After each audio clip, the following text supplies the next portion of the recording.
Hello everyone, and welcome to Fictional Vortex. So we are back with an interesting series on what if Naruto was descendant of the ancient Sheikah tribe of Hyrule. But before we start, I just want to remind you to please subscribe to my channel and hit the like button if you enjoy my content. Let's start the story. Naruto looked up at a stark white ceiling. He was in the hospital. Again. He had just came back from trying to retrieve Sasuke Uchiha, his former best friend. He didn't know why his best friend would shove not one, but two Chidoris through his chest. In another universe he would have forgiven Sasuke and still tried to foolishly pursue him. He was done. He was vaguely aware that his hospital room door had opened.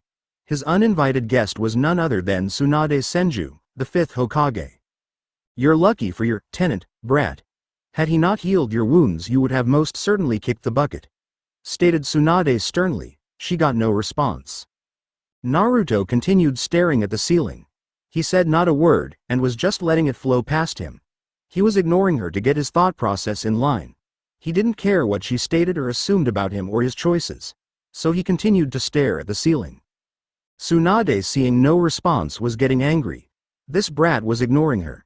"Naruto, you better answer me now," the slug Sannin said, as threatening as she could.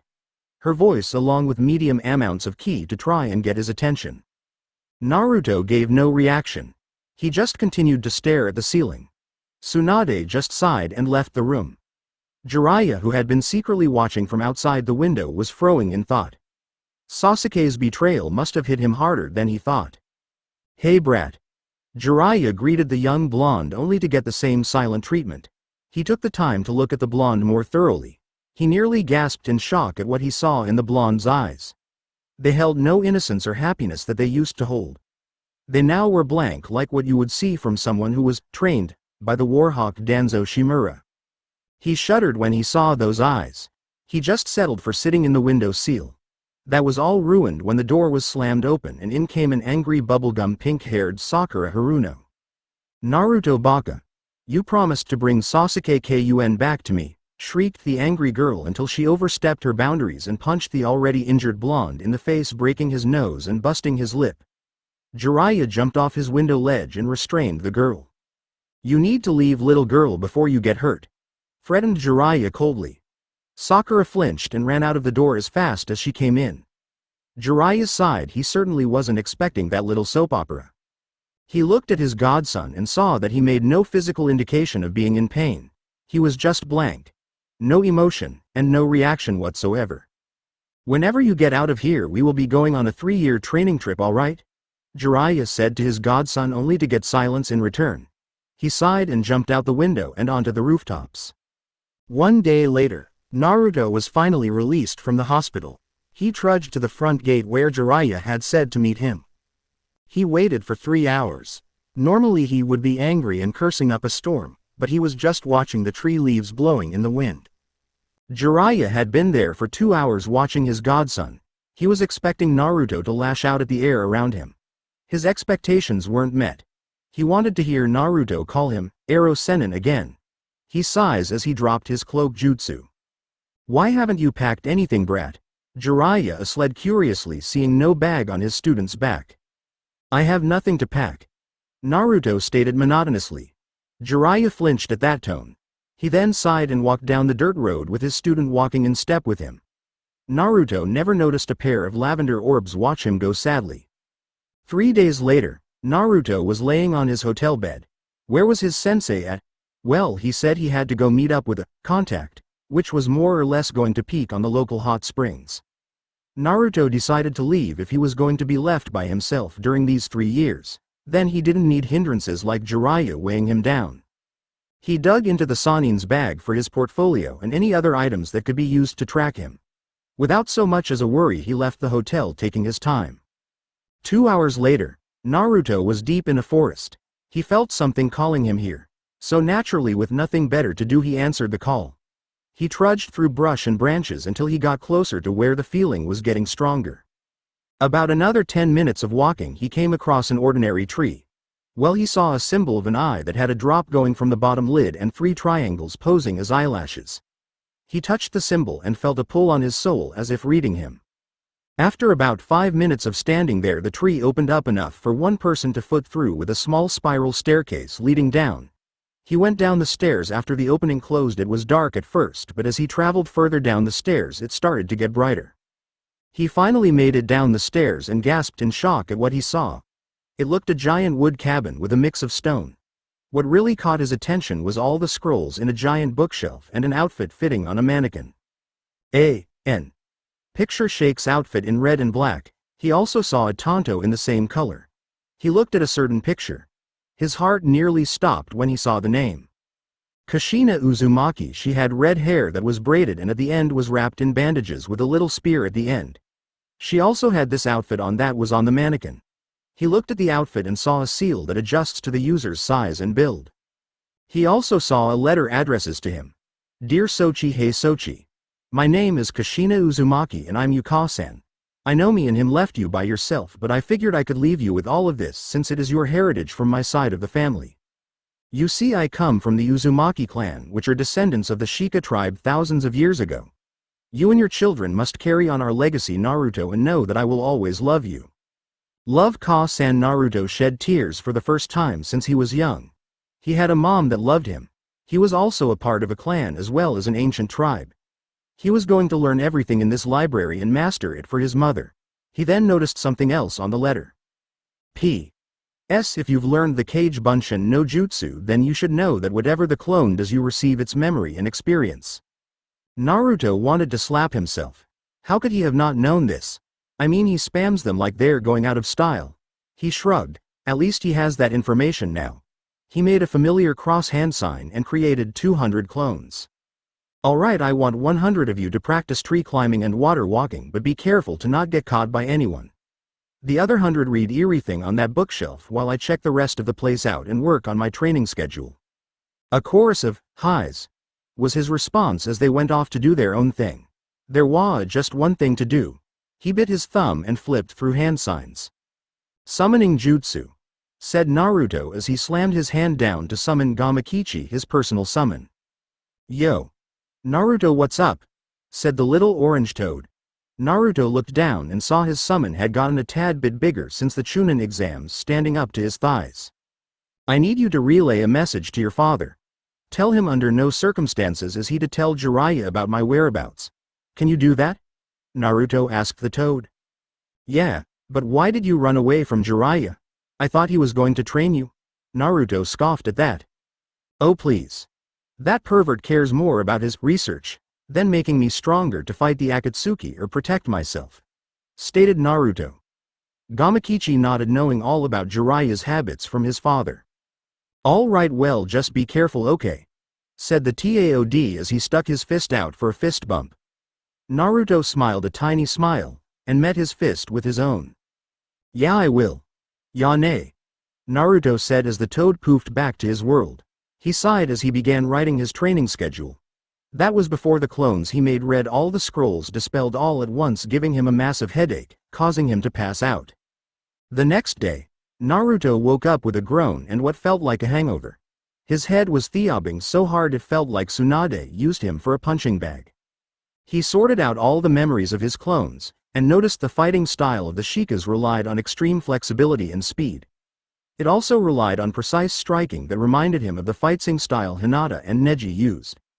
He then started to stretch so he could be limber enough to do the tortoise exercises. It was going to be a long 3 years. 3 years later, Naruto had trained hard in the hideout. He was now garbed in his chic uniform with the turban and red scarf wrapped around the bottom part of his face. His hair had grown to waist length, with bangs framing his handsome face and a part covering his left eye. It was also done in a braided ponytail with the bandages and spike at the end. His body had also grown from being 4 feet 5 inches to 6 feet 0 inches on the dot. His muscles were very defined but not bulky. He also had his mother's tanto strapped to the back of his waist sideways for easier access. He learned and created a few jutsu and discovered he had chakra chains. He learned to control and master his chains before working on anything else. Reason being as he didn't want to lose control over them and hurt one of his friends. He didn't know more than 20 jutsu, but he made up for it with all of the things he learned from the Sheikah tribe. His taijutsu and weaponry was beyond cage level, as was his chakra chains. His ninjutsu being a solid high jonin, as well as his genjutsu dispelling. He was also proud to know he was a seal master better than his father and Jiraiya combined. Being an Uzumaki, he had a high affinity for fuinjutsu. The thing that took the longest was getting his handwriting to be perfect, which he had to do on his own. Having no one to teach you basic skills like that tend to hinder you. His speed was unmatched, seeing as his fighting style relied heavily on that, as well as precise strikes and extreme flexibility. He also trained with the Toads the last 6 months to learn senjutsu. He surprised all those watching his progress by not only getting it within a few months but mastering it as well. Safe to say he was just above cage level with all of his combined strengths. The Kyuubi was another story. The fox had been very stubborn and hateful to Naruto. He always made a point of telling him so whenever he went into his mindscape. He didn't see that changing for a while. Maybe whenever a situation that called for the both of them to cooperate together. That was a very big if. Naruto was also very bright due to reading about human anatomy for his senbon and chakra chains. He decided to read about the birds and bees. Safe to say he was blushing like a tomato for a few days. He also read about controlling his emotions and about the human brain and its functions. He also noticed how big of dense idiot he was when he never noticed Hinata had a crush on him. Everyone else noticed it but him. In a way it kind of hurt his pride. He always prided himself on reading people, but hey, no sense on whining about it now. He was going to take the beautiful Hyuga heiress out on a date whenever he got back. He left the hideout and made sure to add blood seals for extra security to keep everything out. That included a certain black and white parasite humanoid. Well, time to go back home, Naruto said in a deep voice. He made sure he had everything in his storage seal on his hand before he took off with a sonic boom towards Konoha. With Jiraiya was in pain. Why, you may ask? Well, let's recap, shall we? Flashback. WHAAATTTT. Came a furious screech of one Tsunade Senju after Jiraiya returned without Naruto. Tsunade Haim, let me explain. Jiraiya desperately tried to reason with the furious elder blonde. Only for her to get even angrier. Poor Jiraiya. You can tell it all. To my fists. She roared the last part as she smashed her fist into his private sanctuary, eliciting a womanly scream that echoed throughout the village. Flashback end. That was pretty much why he was here. Tsunade had called him irresponsible and good-for-nothing pervert before beating him black and blue. Shizune happened to be his saving grace and calming down the angry blonde. He was also furious with Naruto for leaving. Why would he leave? Did he not deem him competent enough to train him? He was a Sannin, and he trained the 4th Hokage, aka Naruto's father. He thought maybe Naruto would appreciate it. Apparently he needed to stop having such high expectations. With Naruto arrived at the gates, saying Izumo and Kotetsu sleeping. He had a huge sweat drop seeing the two eternal Chunins sleeping on the job. He thought maybe they were part Nara. He shrugged before vanishing in an afterimage. He arrived at Hokage Tower to check in with Tsunade. He entered the building and vanished to the office door. He knocked once and heard a loud, "Enter."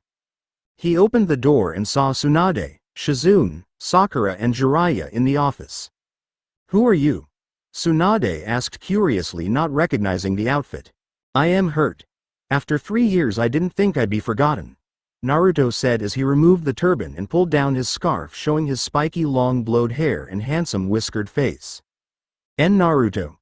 Tsunade, Shizune and Sakura all said with blushes on their face. Naruto nodded with an emotionless expression on his face. "So, what's up with the weird clothes?" asked Sakura, only to freeze in place when Naruto turned his cold eyes and localed them with her jade ones. Sakura had never felt so afraid. "It's only weird to those who aren't serious about their profession," Naruto stated, motioning to herself. Sakura was dressed more to impress than to actually be a ninja. His uniform was dark red and black with Sheikah eye symbol on the front in red outlines. Hers was bright pink, gray and a lighter red. She also didn't cover her bright pink hair with anything. She still used her headband as a hair accessory instead of a forehead protector like it was made for. I mean, it saved Kabuto's life when he was facing Shizune. Tsunade, now completely aware who was in front of her, smashed her fists into her desk. "Why did you leave Jiraiya?" Tsunade yelled at the blonde. Naruto turned to look the elder blonde in her eyes, making her feel naked the way his eyes bore into her as if reading her soul. I simply trained on my own for 3 years. If I had stayed with him, he would have only refined my taijutsu, taught me how to perfect the Rasengan, and forcefully try and master a few centuries-old tailed beast's chakra who didn't want to cooperate. I would have been low chunin at best if I had stayed with him. Naruto stated as Jiraiya flinched as he pointed everything out to a T. Jiraiya. I thought I told you make him strong. Was that all you were going to teach him? She yelled at the white-haired sage. That would have been enough, Jiraiya said in his own defense. Enough for what? To fight a group of S-rank missing nin whose objective is to capture me at all costs? All they would have to do was slap a suppression seal on me if I tried to use the fox's chakra.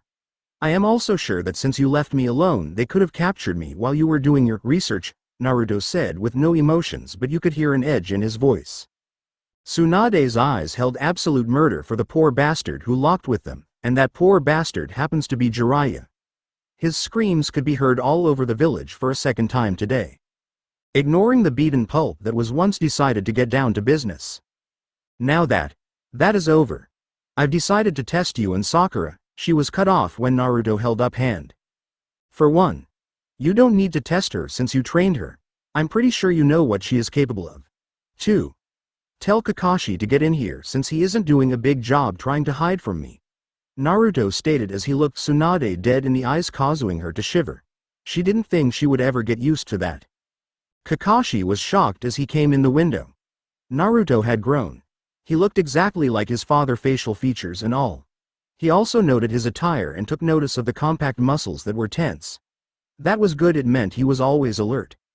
His muscles also showed he was for speed and flexibility. His tanto suggested he was good at kinjutsu. Well, I still want Sakura to be tested. Even if I know what she's capable of, her Jonin-sensei needs to know also since your team will be reformed with a new member. Tsunade said as Naruto nodded with a blank look. Oh, how she missed that foxy grin of his. Meet at Training Ground 7 tomorrow at 10 or else. She directed the last part at Kakashi, who looked sheepish with an eye smile. The next day, they were all waiting for Naruto, Tsunade and Jiraiya. About 10 more minutes oast before the Hokage and Jiraiya arrived in a swirl of leaves. Where's Naruto, Hokage-sama? Asked Kakashi. If his student got to be late, then life just wasn't fair. Tsunade looked around only to not see Naruto anywhere. I'm not sure, she said honestly, until a sonic boom echoed throughout the training field. They all whipped around and seen a figure in a tight dark red elastic mixed with mesh bodysuit, and a chest cloth with shoulder guards that were black lined with red. The design on the front of the cloth was strange. They also noticed he had tape around all on his fingers, leaving the tops and middle exposed. He wore a black turban and dark red scarf that acted as a covering for the lower part of his face. He had long blonde hair braided into a ponytail with bandages around the middle of the braid with a spiky metal end at the end of the bandages. He also had electric blue eyes, though only one was seen since part of his hair covered his left one. Alright, let's get this over with, Naruto said as looked everyone over before his eyes settled on Hinata. She had definitely grown into a beautiful young woman. He would make up all those times being dense and take her out somewhere special. And Naruto? Asked pretty much every single person sans Kakashi, Tsunade, Jiraiya and Sakura. Yay, Naruto said as he looked at them with his only exposed eye. He could tell they all grew strong. Maybe around high chunin. He was above cage level since he had much more dangerous foes after him. Wow, you change, they all said. Naruto just continued to stare at them impassively. Let's hurry up and administer the test. I have to find a new place to live as well as shopping for food and furniture today, said Naruto boredly. Tsunade nodded. Alright Kakashi and Sakura, let's get to it. They both nodded as they went into the field. Naruto observed both of them boredly. Sakura was still weak. The way she carried herself with arrogance as she sauntered onto the field spoke for that. Kakashi wasn't any stronger from the time he left.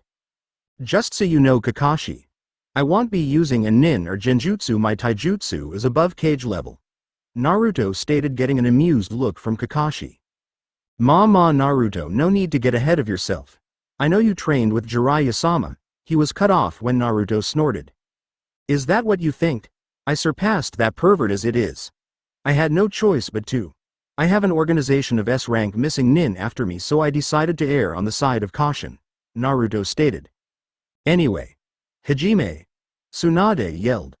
Naruto wasted no time vanishing in multiple afterimages crisscrossing in Kakashi's line of sight. That was until they all started to run around him, making it look like there was multiple copies of himself. Shadow clones, Naruto? Kakashi asks with a sweat drop.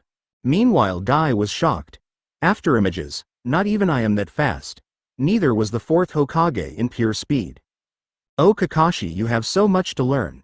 Naruto's voice projected all around him, until Kakashi was kicked up into air. The real Naruto appeared above him, twisting his body around multiple times before grabbing Kakashi's vest and maneuvering his body under him and slamming him into the ground. With an impressive display of acrobatics, he screwed flipped off of Kakashi's prone body. Everyone was in a state of shock, and some girls were jealous of his flexibility. He had taken down Kakashi in less than a minute. Sakura was a little upset she didn't get to showcase her skills. While she was sulking, Kakashi was having a hard time breathing as well as trying to figure out what happened just now. So he was expecting Naruto to be brash and charge right in, but his expectations weren't met apparently. Naruto meanwhile was brushing off stray dust on his uniform. He knew Kakashi wouldn't train since he relied too much on his Sharingan like any other Uchiha did.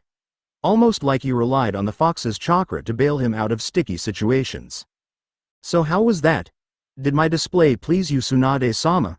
Naruto drawled on. Tsunade was in shock to even answer. Why yeah. Tsunade replied pathetic ly. Until she snapped out of her shock. Well anyway. How about you take off your head coverings and show everyone your back? She asked the younger blonde as he nodded. He removed his turban first and then pulled the scarf down, revealing his handsome whiskered face framed by two jaw-length bangs as well as a part covering his left eye. Immediately all the girls had full body blushes.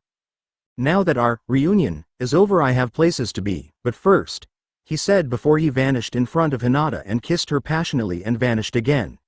Everyone was shocked at how fast everything happened. Hinata didn't know how to take it and the poor girl fainted. With Naruto had just finished buying some land in the village, since his parents' house was destroyed in the Kyuubi attack 16 years ago. So he decided to build a new home for himself and any other woman he decides to marry. He memorized plans for a 20-bedroom Japanese mansion, and began to buy all the supplies. He made about 1,000 clones to help with the construction. It would take about 5 weeks to build the place, not counting landscaping and if he wanted to build a pool. 6 weeks later, after his mansion was built and secured with seals of all kinds to protect it from natural disasters and or stupid people wanting to vandalize his home. While his clones worked, he talked more with Hinata, apologizing about how dense he was for not noticing she had a crush on him. She accepted his apology and they began to date. During those 6 weeks together they were officially a couple. Hinata had even started staying with him during the days to train. He helped her with her fighting style since it didn't fit her. He told her to use her flexibility instead of being more defensive like the Hyuga Taijutsu style required. He also taught her a few water jutsu. The water wall and water clone techniques were a big help. The water wall helped with defense, and the water clone helped her develop her new style quicker due to them being better sparring partners. All in all, she was so happy. She was with the man she loved and she would be strong to fight with him on equal grounds one day. Akatsuki hideout. It's time to start collecting the Jinchuriki, stated a man with orange hair and purple ringed eyes. So it's that time, said a feminine blonde man. We should just sacrifice them to Jashin-sama, said a crazed white-haired man. Shut up, Hidan, said a dark-skinned man with stitches on his body and green eyes. The only quiet ones were Itachi Uchiha, Sasori, Kisame and Konan. Our plan for peace will be fulfilled, said the orange-haired man before they all flickered out of existence. Naruto sighed as he stepped into shower. He was finally for the first time in his life able to take a hot shower. If it wasn't for the fox, he was sure he would have had hypothermia. He was in a way grateful to the fox. Why? Well, even if he was stuck inside of him against his will, he still healed him when the villagers' ruthless attacks began. The fox had also saved his life in pretty much all of his fights. Haku, Orochimaru, Neji, Gaara, Kabuto, Itachi, Kisame, and Sasuke. He sighed again. He ever wondered what the fox was like before all of humanity gave in to their stupidity? He really wanted to befriend the fox despite their rocky past. He felt that the Kyuubi was just misunderstood. After all, he has lived for hundreds if not thousands of years by himself. If anyone needed a friend or decent company, it would be the fox. After his lovely shower, he went downstairs to eat some breakfast. He really wanted to rebuild the Sheikah tribe. He knew Hinata loved him and he loved her just as much, but he would need to at least take another lover or two to help with this. He would love them all equally, of course. He never believed in favoritism, considering nobody ever favorited him anyway. Aside from the annoying new member of the team, everything went great so far. He didn't have to do any more D-rank missions, chores. He practically avoided all of the rookie 11 aside from Hinata and Kurenai. To be blunt, everyone else annoyed him. Kiba's cockiness, Shino's monotonic responses, Shikamaru's laziness and sarcastic demeanor, Ino and Sakura's loud mouths, Choji's lack of manners when eating, Lee was okay, Tenten's fangirl obsession with Neji, and Neji was alright. He was proud of controlling his emotions. Otherwise there would be some new names on the memorial stone. Shaking his head of these thoughts, he decided to get dressed in his usual gear. Today he had a special mission, which was to go to Suna and retrieve the cage, or better known as Gaara. His best friend had been captured after a valiant effort to fight off 2 of the Akatsuki. He understood the reason why a cage must protect his village. Reasons he could care less for now. He had a new goal in life to achieve. The Hokage position just wasn't for him. Even if he has the power of a cage and above, he just didn't want to sacrifice his friends or family for the village for any reason. After he was geared up, he headed towards Hokage Tower. Hokage Tower, I'm here, Tsunade-sama, said Naruto as he came in with his gear on. She acknowledged him with a nod, and a small sad smile with the way he addressed her. Even when she hated it, she loved it when he called her Ba-chan. Right, anyways, we've gotten a report from Suna. Gaara has been captured by the Akatsuki, she said. Everyone looked at Naruto as if expecting some kind of outburst. Naruto just stared impassively at them all. He did care that Gaara was captured and possibly dead, but what good would throwing a fit like a child do? Well, I want Team 7, 8, and 10 for this mission. You were to rescue the cage at all costs. Now get to it, she ordered as they all left respectively. She sighed as she pulled out a bottle of sake. I miss the old you, Naruto, she thought sadly before gulping down the bottle. With Naruto. Naruto sighed in frustration as Sai kept observing him. He was ready to tear the pale bastard's face off and stick an explosive tag on what was left. He shook his head to clear those darker thoughts. They were on a mission. As long as Sai didn't do anything out of protocol, then he would live, for now. He looked towards his girlfriend, who gave him a sweet smile. He returned it with an eye smile. He was glad this was a joint mission. Otherwise he might as well have gone insane. He looked at Team 8's Jonin-sensei and couldn't help but to admire her beauty. While he was committed, he knew that sooner or later the council would spring the CRA on him. Not that he minded in the least as long as he got to choose his own wives. He didn't want to be in a loveless relationship with some unknown woman who just wanted to be his seed carrier. He shuddered at that thought. He also looked at Team 10's Jonin-sensei. He was a tall man with a scruffy beard with matching spiky brown hair, and a cigarette in his mouth. He always found those things disgusting. He always had heightened senses, and so something like burning tobacco was always bad on his nose. He figured that they were all here for a reason. Team 10 were to neutralize the Akatsuki members. Team 8 were to track them. Team 7 were the heavy hitters to do the most damage. Though he had a feeling he would be doing all the heavy hitting. He didn't want to show more skill than what was absolutely necessary. He didn't need the extra attention on himself. Especially since Danzo's little spy was watching him intently. He may have to kill the pale bastard after all. He knew Kakashi would most likely help with the tracking due to his dog summons and his Sharingan. Provided he's the only one in the village currently who has one aside from a certain cripple. Time skip. They finally arrived at the Akatsuki hideout. It was nothing special. Just some random cave filled with furniture and all other kinds of household items. Not something he would call home, but hey, he lives in a tree for 3 years, so he wasn't complaining. He also noticed only 2 Akatsuki members left. which led him to believe that this was a setup. Deidara I was Mad Bomber. He was wanted for bombing the Tsuchikage's tower with said cage still in it.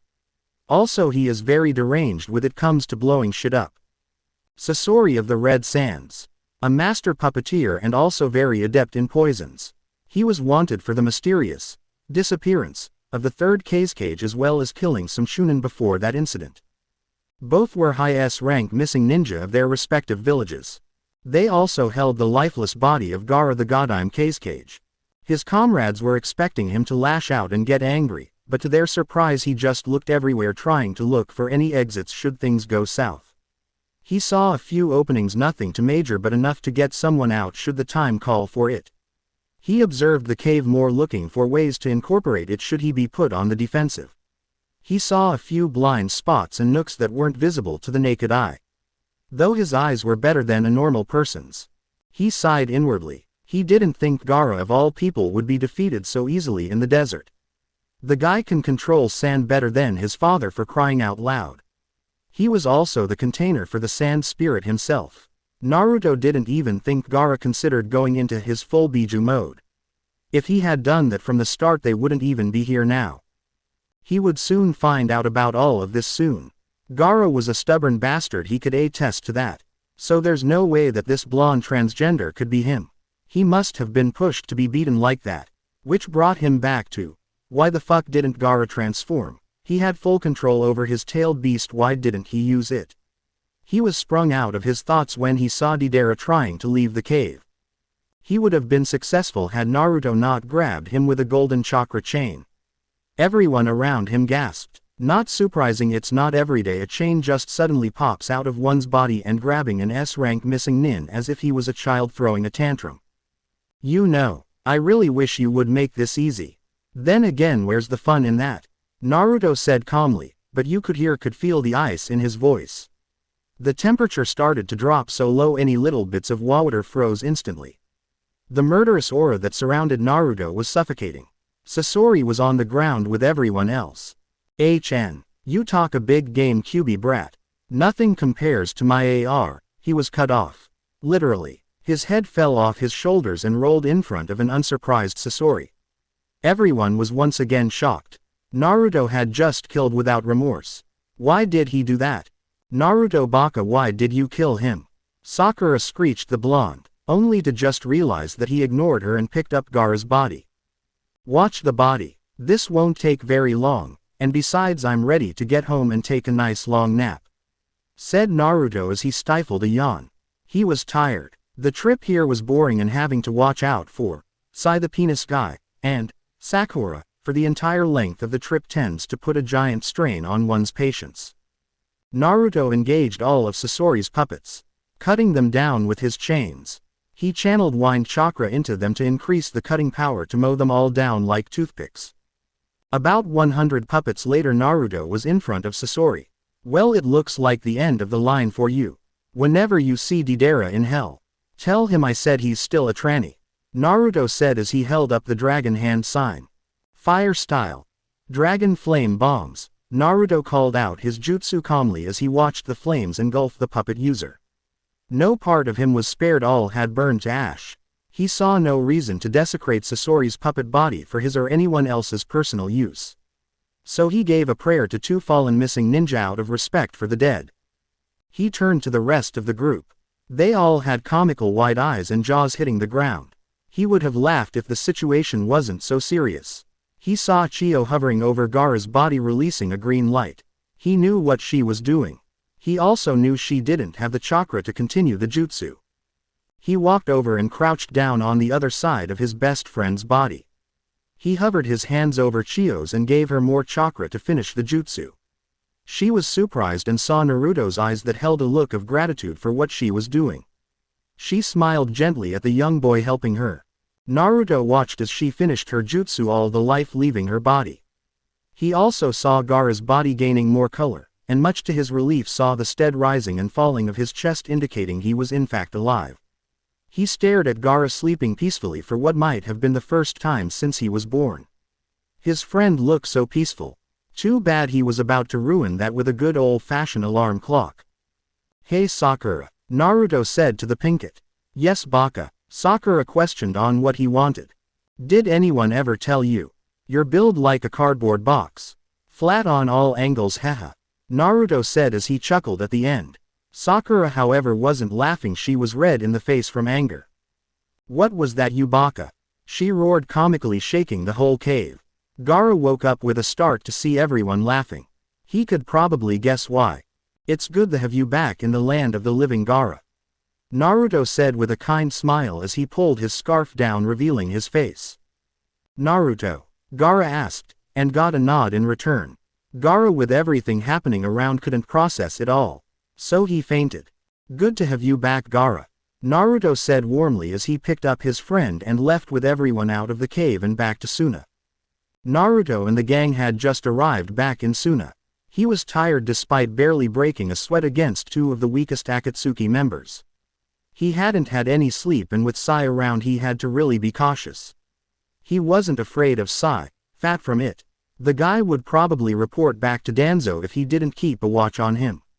He could always make clones, but that would be too suspicious. The trip to Suna wasn't exciting. To be honest, it was bleak and boring. Nobody tried to lighten the atmosphere with a joke or tried to be happy.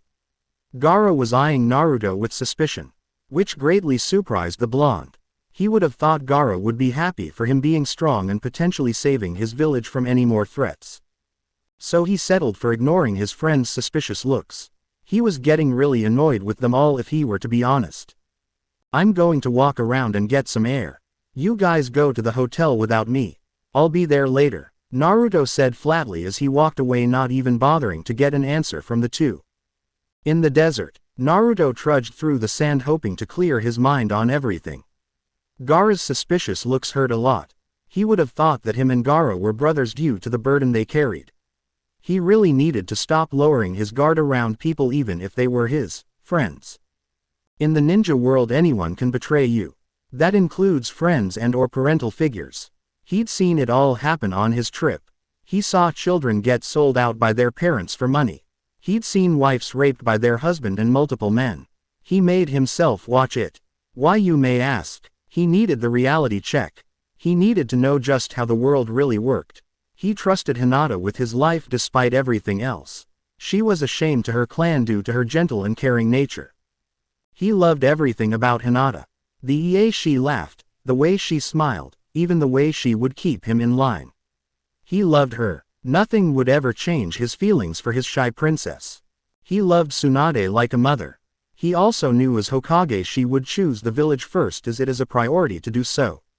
Jiraiya was the same way despite the pervert's unwillingness to train him in anything relevant. The guy was simply a terrible teacher. The only people who didn't send him any suspicious looks were Kakashi, Hinata, Guy, Lee, Neji, Shino, and Kurenai. He was grateful to them. He had enough on his plate to deal with. Like finding out where the hell the Akatsuki had relocated to. It was stressful to him because of his status as a Jinchuriki. They were bound to come after him sooner or later. He then felt a tingling sensation on the back of his hand. He saw a triangle made up of 3 triangles. The bottom left one was glowing on the back of his hand. He decided to use the Eye of Truth to look for anything out of place. As soon as he activated the magnifying glass, he saw a pad with the same triangle on it. It looked and felt to be made out of stone. He looked up and saw a giant rocal formation with what looked like a female gypsy carved into the stone. He also saw an opening at the bottom and decided to check it out. He also saw a tablet appear at his feet. He picked up and read it out loud. The flow of time is always cruel. Its speed seems different for each person, but no one can change it. A thing that does not change with time is a memory of younger days. Naruto repeated, and suddenly the temple started to shake and change. He went inside to see what was going on. In the temple, Naruto was awed at what he saw. This place was huge. He saw a staircase in the middle of the room that was in between 2 cobra statues with inscriptions on them. He also saw a beautiful shield on the wall after you climb the stairs. It was red outlined with a mirror center, a crescent moon with a 4-point star in between the tips, with another design he couldn't describe at the bottom. He saw an inscription below the shield. Those who can reflect all evil shall defend himself with the mirror shield. He read to himself. He took the shield off the wall and placed it on his back. It felt right to wield this shield made a rhyme. So with the shield on his back he went to leave the temple until he saw something surprising in front of him. It was a translucent body of his mother. "Hello Sochi. I haven't much time. Take out your instrument and follow my lead," she said gently as Naruto pulled out a mini harp. Kushina started to play a lovely tune with Naruto mimicking her movements. All of a sudden an orange light appeared around Naruto and his harp. As quickly as it appeared it vanished. "You have 5 more places to visit Sochi. Each place holds an item like that shield that you have. Each time you have gained an item I will be there to teach you a melody to warp to these locations. You have to travel to a place underwater, a volcano, a forest, a graveyard, and the center of all points. Each area you get close to, your Triforce will light up the closer you get. I love you Sochi, and good luck'll be waiting," she said as her spirit vanished without a trace. Naruto shed a single tear. He finally met his mother. He now had a purpose beyond fighting the Akatsuki and maybe he could use these items to aid him in his ultimate battle. With everything set he decided to leave before all of his friends got suspicious. As he left GE never noticed a dark-skinned red-haired woman with white pants and low-cut shirt and a gem on her forehead smiling as he walked away. "He is the one," she said before she too vanished without a trace. With Naruto arrived back in Suna. He got questioned by Sakura, which he ignored. Anything she had to say to him wasn't as important as all the things going through his mind. He wanted to bring peace to the world, but the world has been this way long before he was even born. From the history he read about his tribe, the world has been in chaos before the age of the Sage of Six Paths, which was only about 200 to 300 years ago. His tribe existed for thousands of years. Now he was the last of his tribe. He had a legacy to carry out. He didn't agree with any of the sage's sons' ways of bringing peace. Power only causes thirst for more power. Love only brings hatred to those who lose their loved ones. He didn't believe in peace for the world but rather peace within specific people.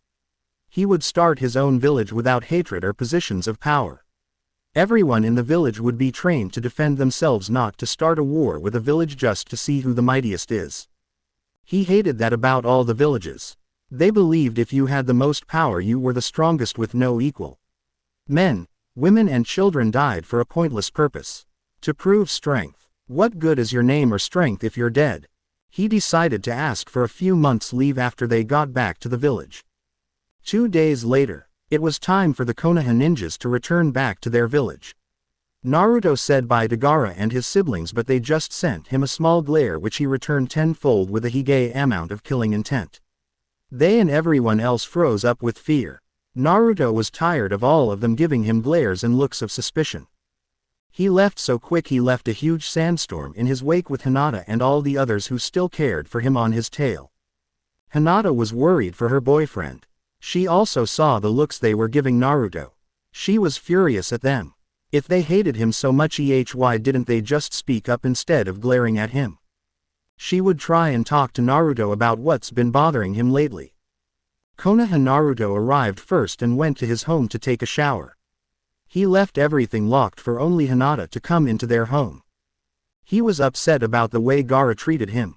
He had tried to talk with him more, but he just wouldn't say anything. The glares reminded him of his childhood. The villagers would always beat him and smile while doing it. Whenever he recovered he would get icier glares and the beatings increased each time. He had enough. He was only human and he had a breaking point as well. When he was young he thought maybe their hatred would pass, seeing that what happened long ago would eventually be forgotten. He was so naive. If anything, their hatred increased with each year he grew. They never wanted him here. Nobody did except a handful of people. They also weren't enough to keep him here forever. From now on he took orders from no one. Not even Tsunade, the woman he looked to as a mother. While she didn't do anything wrong, he wasn't going to be bossed around by anyone anymore. He had bigger plans with his life, and that didn't include being Konoha's weapon until he died. If things tied his hands, then he would have to slaughter all of Konoha. He could do it, he was sure of that. Fact is, what would all the people who still cared for him think if he did all of this? He didn't want to even think about that. After Gaara's betrayal he had his eyes opened again to the reality of the world. He knew of the Akatsuki's goals. Collect the tailed beasts to resurrect the 10 tails to being destruction on the lands and then cast an eternal genjutsu off the moon's surface to trap everyone in a fake world where all is peaceful and no wars or hatred. While the plan was noble, they forget to put in the fact that they were going to enslave every human being just for a fake world with fake peace. Controlling one's will is not the way to peace, but neither is love or hoping that people will come to understand each other. People have been this way even before the Sage of Six Paths. So Asura so sure that he could bring peace.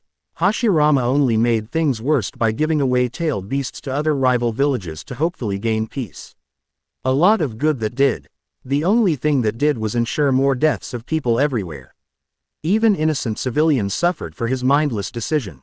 Then why don't you fix that idiot's mistakes, said a demonic voice in his head. Which happened to be the Kyuubi. Do you think I can? People of Iwa, Kiri, Kumo, Taki, Suna and Konoha have become so reliant on their Jinchuriki.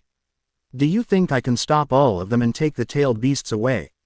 Naruto asked the fox, who snorted in amusement. Whenever you can control all of my power, you can easily wipe those disgusting villages off the face of the planet. The fox boasted confidently. Naruto had to agree it was a sound argument. Kyuubi was the strongest of the tailed beasts, and add into the fact that there were no more seal masters that could take on a perfect Jinchuriki. He nodded in agreement with the Kyuubi. I guess you're right. Humanity nowadays has fallen to an all-time low. If we can take away their tailed beasts, then maybe they will see they are the same as everyone else. After all, a scale with nothing on it is perfectly balanced. Naruto said to the fox. Yes, starting tomorrow I'm going to give you more access to my chakra and help you control it. I don't like me or my siblings being used as weapons. The sage never created us for that, the fox said as he cut off the connection. Naruto laid down on his bed. Before drifting to sleep, he thought, a balance is needed. I will bring perfect balance to the world. I'm Naruto Uzumaki. The last Sheikah. End chapter. Note. Naruto, after he masters the Kyuubi's chakra, will have no equal. He will be able to take on all 5 of the major villages without much effort, seeing as none of them specialize in sealing arts now that Minato is dead. Yamato can't suppress a perfect Jinchuriki no matter the number of tails. Jiraiya doesn't have enough knowledge to suppress a tailed beast like his student did. Also, I will be putting up a poll for the items in each area that Naruto will find. I will give the options and I want you guys to pick the one you feel will help Naruto the most. Naruto awoke from his deep sleep. He hated the sun with a burning passion, pun intended. All he wanted to do was blow up the gas ball with his scary glare, but it was to no avail. Today he would ask Tsunade, or more like state to her that he was leaving the village again to go on his quest. He needed to find all of the temples before he fought the Akatsuki. He didn't much care about his fellow Jinchuriki after the Gaara incident. He had all but nulled his friendship with the sand user as well as anyone who associated with him. He was cut off from his thoughts by a knock on his door. Hinata was still in bed next to him in her cut little pajamas. It was technically feety pajamas with a hood that made her look so adorable. He got up without waking his girlfriend and went to the door. He was surprised to see who it was when he opened it. Few minutes prior, Kurenai didn't think she would be having these conflicting feelings. She was in a relationship with Asuma, but the man was unhygienic as well as inconsiderate. He smoked any and everywhere despite how many times she told him it bothered her. He would always shrug and try and kiss her only to be rejected each time. He also tried to make a move on her. It ended up with her putting him in a gay fantasy genjutsu. It was very entertaining to watch as he threw up and screamed as he ran away from the projection. That's what led her here. She had no idea why she was so set with seeing Naruto. If anyone asked her 3 years ago if she had a crush on the blonde, she would have spat out a no before they could finish the rest of that sentence. That would have been what she said until she saw how much he matured and stopped acting like an idiot with a one-track mind. She was also happy for her student, if not a little jealous of her. She would kill for a man like Naruto. He was sweet, caring, considerate of Hinata's feelings. Basically all the things Asuma wasn't to her. She didn't want to be put on a pedestal, but she wanted to be treated like an equal, not some common housewife. She worked herself to the bone to get where she was today. She cut herself off from her thoughts as she knocked on the door. After a few minutes the door opened. Present time. Kurenai couldn't help but let her eyes roam Naruto's sculpted muscular body. He had a perfect eight-pack that rippled with each breath he took. His pectorials looked as hard as rocks, but also as soft as pillows. His arms weren't buffed out but they were muscular and toned enough to fit his build. His face was perfectly sculpted along with his whisker marks and spiky blonde hair that was done in the same style as it was when he returned to the village. It gave him an elegant yet feral look. He looked so beautiful just standing there as the sun lit up the right spots on his body. It gave him an unearthly glow as if he was an angel that came from heaven. Naruto was also checking her out. She still wore her bandage dress with the red mesh and sleeve on her arm. She wore no makeup which made her natural beauty flow even more so. Her curly hair was a little tamer and put into a loose bun. All in all she looked like a goddess. He wanted to bow down and say, "I'm not worthy," over and over again until she smacked him. "Kurenai-sensei, what a surprise. Would you like to come in?" Naruto offered as he stepped aside. Sure Naruto-kun," she said nervously. Now that was something that caught Naruto's attention. She never really used that suffix before. He shrugged it off, it didn't really bother him any to use such an affection addition to his name. After he let her in he started to boil some jasmine tea. It was a very rare but very delectable tea he had discovered on his journey to tea country. He found the herbs and some others to mix with it, created his own brand of tea. He gave a cup to Kurenai and saved one for Hinata whenever she woke up. After a few minutes of silence Naruto began the conversation. "So Kurenai-sensei, what brings you to my humble abode?" Naruto asked in a joking manner, getting a soft giggle from the red-eyed beauty. "Just thought I'd stop by and see how you and Hinata were doing, and just to talk," Kurenai said smoothly, thinking she could lie to Naruto so easily about the real reason she was here. Fate wasn't on Kurenai's side today as Naruto narrowed his eyes at her. "Ma Kurenai-sensei, no need to be dishonest. Just tell me why you're really here," Naruto said casually as if she wasn't lying to him. The black-haired woman sighed, rubbing the bridge of her nose in exasperation. It's Asuma," she said a little angrily. What about him?" Naruto replied. He's just so inconsiderate of my feelings. He doesn't treat me like I'm a trained kunoichi, but like a common housewife who should stay in line and do what he says," Kurenai said with a sad sigh. Asuma was sweet at first, but then started to get more obnoxious and irritating. "Well, I am not sure what to say about that. Maybe you guys should call off the relationship if it isn't working. I mean, Hinata is my first girlfriend and we seem to be doing just fine." Naruto stated, somewhat confused on what to tell her since he never went through lovers' spats before. She nodded. She didn't know Naruto had never been in a relationship before sans Hinata. So it was easy to tell he didn't know what to do in situations like hers, because he had never experienced it. "Well, if it's any consolation, you are a beautiful woman who deserves a great guy to admire you for what you do instead of either putting you on a pedestal or making you feel weak and helpless," Naruto said gently to raven-haired woman. She smiled at Naruto in appreciation before pecking him on the cheek. "Thank you, Naruto-kun. Maybe we can talk again sometime," she suggested to the blonde. "I'd like that," Naruto replied happily. 2 hours later, Naruto arrived at Hokage Tower. It was the time to tell Tsunade that he was leaving the village to go visit the temples. He had no idea what awaited him at each temple, but he was a little excited. He knocked on the door, getting a loud "Enter" for a response. He opened the door to see his mother figure downing a bottle of sake like it was sugar water. She also had so much paperwork on her desk you could barely see the blind woman. "Naruto, what do you want?" she asked gently, but sternly. Sigh. "Probably not going to like what I'm about to say. I've decided to leave the village for a little bit," Naruto said to the older blonde. "Absolutely not. You will not leave the village, especially with the Akatsuki after you," yelled the furious busty blonde. "You don't get it, Tsunade-sama. I wasn't asking your permission. I was simply stating to you what was going to happen," Naruto retorted back with venom in his voice. "What makes you think you can override my authority?" demanded Tsunade. "The simple fact of the matter that you don't own me. Konoha doesn't own me. I'm free to do as I please. Since I'm a Jinchuriki, I have the same travel rights as you and the pervert." Naruto stated in a matter-of-factly tone. Oh, just where does it state that Jinchuriki have travel rights? Questioned Tsunade. Your grandmother Mito Uzumaki, who is also my great-aunt, said, and I quote, Jinchuriki are to be given freedom to leave the village to train or to get away from the populace. Should said Jinchuriki feel that the citizens of Konoha make them feel threatened or unwanted, they have the right to leave, and come back on their own accord. Just the way she wrote it, he said to his cousin. Tsunade looked through the law book and nearly dropped her jaw. There it was in bold, the exact words the younger blonde had recited to her. She had no choice but to let him leave should he want to. She sighed and rubbed her temples. This was so troublesome.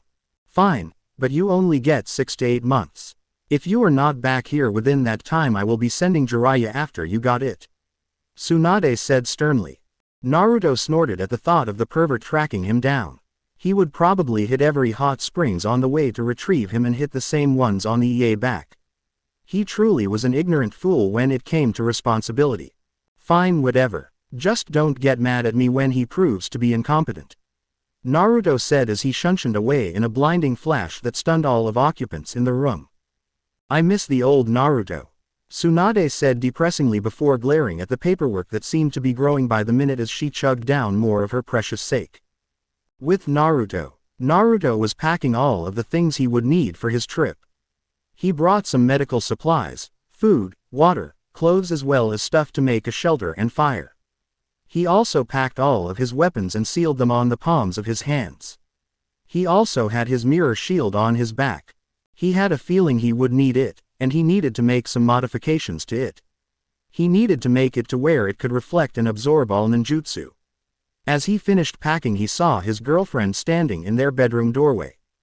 Yes, Hina Haim, Naruto asked the beautiful brunette. Where are you going, Narukoi? Hinata asks gently while staring into his eyes. I'm going on a small trip out of the village to do some important things. Naruto replied. Can I come with you? Hinata asked softly. I don't think it would be safe, Haim. The places I'm going aren't anything like anyone of this era have seen. There's also no telling if these places could take away chakra, so you would be defenseless and I wouldn't be able to protect you. Naruto said, trying to reason with his girlfriend. Naruto, if I wasn't sure I could handle myself, I wouldn't have asked to go. She said without the affectionate suffix. Naruto knew she was serious about this. He sighed and rubbed his eyes tiredly. He could handle Tsunade, Sakura and Ayame giving him the glare, but he fell to pieces when Hinata did it. Fine, you can come, but don't expect me to bail you out, okay?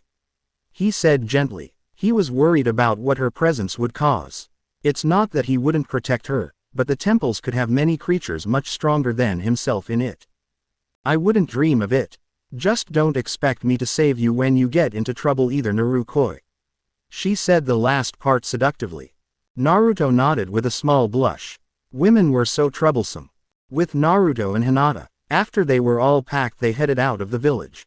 They didn't need to be confronted by the other rookies or their senseis sans Kakashi or Kurenai. Alright, Hinata, the first place is Kiri, then Kumo, Forest Country, Iron Country, and lastly back to Konoha. What we are looking for is medallions that look like this, Naruto said as he pulled out his spirit medallion that was orange with a split yin-yang symbol in the middle. So what happens when we find all of these, Narukoi? Hinata asked curiously. I wish I knew. All I know is my mom, when I met her in the spirit temple, said that they were important. Now let's go, since we only have about 8 months to visit all the temples, said Naruto as he jumped off towards Kiri. You are still a mystery, Narukoi, said Hinata softly with a smile as she followed after her boyfriend. They didn't see a certain redhead apparition watching them, smiling. You've grown so much, Sochi, said the apparition as she vanished. Naruto and Hinata had traveled for about 3 days to get to Kiri. Hinata didn't have Naruto's insane stamina, so they had to stop and rest for a few hours each break. Naruto didn't mind in the least. He likes to view the scenery without being on a mission and not admire the sights. He loved nature and just about everything about it. All animals loved him for some strange reason.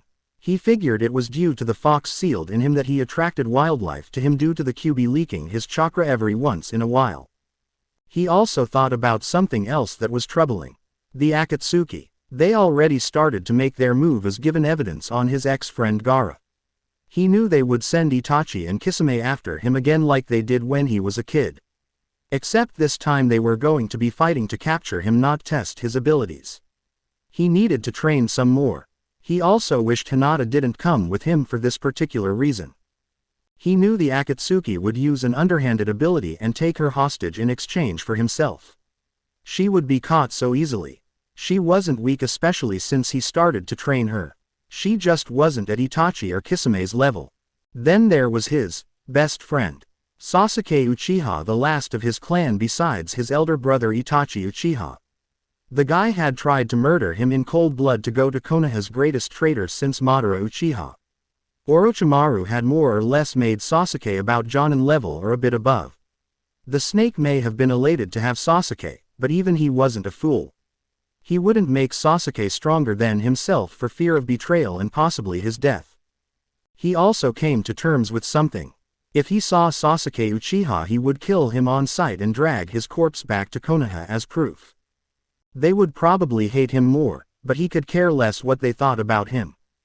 If you have to live your life based on other people's expectations, then you might as well do something they wouldn't dare think you would. He would betray the village soon after he went to all the temples and start his own village with no war, no violence aside from friendly spars for training, no political bullshit of any kind that would put anyone above the other. Everyone would be equal no matter who was stronger. They were all human beings, and they could all die from a mortal wound just like the other could. He was so lost in his thoughts he didn't notice they were coming upon the mist village. Naruto, pay attention, Hinata said gently as she shook him a little to get his attention. Huh, oh Hina, something wrong? Naruto asked his girlfriend. Yes, you were spacing out. We're here at the mist village, she said with a small smile. Sure enough, Naruto looked up and saw they had arrived. He looked around the vast body of water surrounding the village to feel the presence of anything that wasn't chakra related. He decided that it was time to go for a swim. He took out a seal with the kanji for air on it and placed it on himself as well as Hinata. Basically what the seal did was take the air from the water and convert it into breathable air for the user. Let's go for a swim, Hina, Naruto said as he grabbed her hand and they both jumped in. Since they virtually had an unlimited air supply, they had time to look at all the marine life. It was beautiful looking at it from all the sea creatures' perspective. You could see coral reefs of all colors decorating the rocks. The sunlight hitting underwater from the surface giving it a sparkle. All in all, it was a perfect picture. Naruto's hand started to glow as he realized his mark was reacting to the temple nearby. He pulled Hinata with him as he felt his mark vibrate more and more the closer he got to it. About 10 minutes of hunting he found what seemed to be the place. It was a cave of sorts, so he swam down to the entrance. Naruto and Hinata had swam through the dark cave and came up to an air pocket where the real entrance was. After they got out of the water they looked around in shock. There was a giant square pillar in the middle of the room with all sorts of doors on each side. He didn't worry about all that, seeing as his mother told him that all he would need to do was confront the creatures living in the temples of fire, water, forest and shadow. He looked at two huge creature-like pillars across from the big pillar in the middle of the room. That was his destination. He grabbed Hinata, getting a surprised squeak, and jumped onto the platform. He set his girlfriend down and motioned for her to follow him. As they walked through the door they were surprised yet again. There was a slanted waterfall with moving vertical platforms on it leading down to a pit of infinite darkness. Seeing as all they had to do was jump across, it was no big deal, but seriously, how do they put this crap in the temple? It was more advanced than some of the stuff back in Konoha. They made it to boss door, which was big and fit its description of the final door. As soon as he and Hinata approached the door, it lifted up, giving them access to the final room. They walked through and the door slammed down behind them enough to surprise them. They turned their attention away from the door and into the water. It looked more blue than regular water, almost as if it was alive. Without warning, some shot out of the water and grabbed Hinata and threw her across the room, knocking her unconscious. Hinata, Naruto cried out to his girlfriend, seeing her hurt and unconscious. He not reply, so he decided to face this creature on his own. Naruto looked at the creature in question. It was a serpent-like shape of water with a nucleus moving up and down inside of it. Child of the Sheiks, what brings you to intrude in my temple? The creature stated in a gurgly deep voice. Great spirit of the water temple, I mean no disrespect, I just came to claim the medallion that lays within this temple. Naruto said, trying to appease the water spirit. So polite, I guess I can grant you a boon. Only after you defeat me in combat will you find your way to the room of the sages and be gifted with the medallion like many others before you. My name is Morpha, let us begin. The now named Morpha said as he morphed back into the water. Naruto was now on his guard. This wasn't a ninja with a solid mass that could be hit with anything he had. This was Morpha, the water temple spirit, so he had to play this safe. Morpha jumped out of the water and attempted to grab Naruto, only for Naruto to dodge quickly thanks to his reflexes. He pulled out a kunai and some ninja wire to create a makeshift rope dart to grab the nucleus. After he was done, he swung it a few times to check its durability and then launched it at the nucleus. It pierced the fleshy mass and he took this opportunity to slash it with his tanto a few times until Morpho moved back into the water. Naruto watched for any movements and jumped out of the way before Morpho tried to grab him again. He pulled his rope dart out and grabbed the nucleus again and slashed it, making Morpho retreat back into the water. He could feel Morpho weakening. Just a few more hits and this would be over. He was caught up in his thoughts. He didn't see Morpho rise out of the water and grab him until it was too late. He was eaten, then spit back out into the spikes surrounding the area. Luckily for him, it only caused a flesh wound instead of something more severe. After he shook off the pain in his back, he looked for Morpho again. He saw his chance and launched his rope dart at the nucleus, making it come out into the open for a final round of slashes from his tanto. Morpho screeched in pain before he dissolved back into water, making it return to its original color. He saw a blue portal-like pad in the center of the water and picked up Hinata and went inside of it. He was suddenly seeing stars dance across his vision and blacked out, unaware of all that was going on. Few minutes later, Naruto awoke to a room that was dark with blue crystal-like surroundings and he was on a pad. He looked down and immediately saw the mark that was on his hand, except this one had all the triangles glowing gold instead of just one.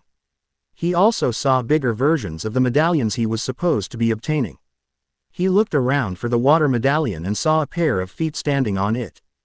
He followed the feet up and saw a beautiful fish-like woman with long fins on her arms and legs. A sizable bust and beautiful face that looked more human than aquatic. My name is Ruto. I am the sage of the water temple. Congratulations on beating Morpha. Now I shall bestow upon you my power along with the water medallion. Ruto soughed as she raised her hands up to the top of black sky and the medallion fell and floated above Naruto's head as he grabbed it. Now that you have the spirit and water medallion, you can fuse the two with your tanto and use their power to change the size and shape of the weapon. Be warned, the one called Madara is waiting for you after you visit all the temples. Also the ones that were once close to you shall betray you. She said the last part cryptically as she vanished from the plane. Naruto also disappeared from the room in a flash of white light. Real world. Naruto was transported with Hinata on top of the water temple above the ocean. He was trying to piece together what Ruto had said to him. The ones who were once close to you shall betray you. The words kept repeating over and over in his head, but still didn't make any sense. He knew it wasn't Hinata, Kurenai or Tsunade or Jiraiya for sure. He would have to think about it as he headed back to his home. As he left, the same red-headed woman looked proudly at him as she vanished, as if she wasn't even there. She said something that carried on in the wind. Shadows of the past will always follow you, my Sochi. She said as her voice died out in the wind. The end. I hope you enjoyed this episode. Remember to subscribe and like this video. See you in the next part.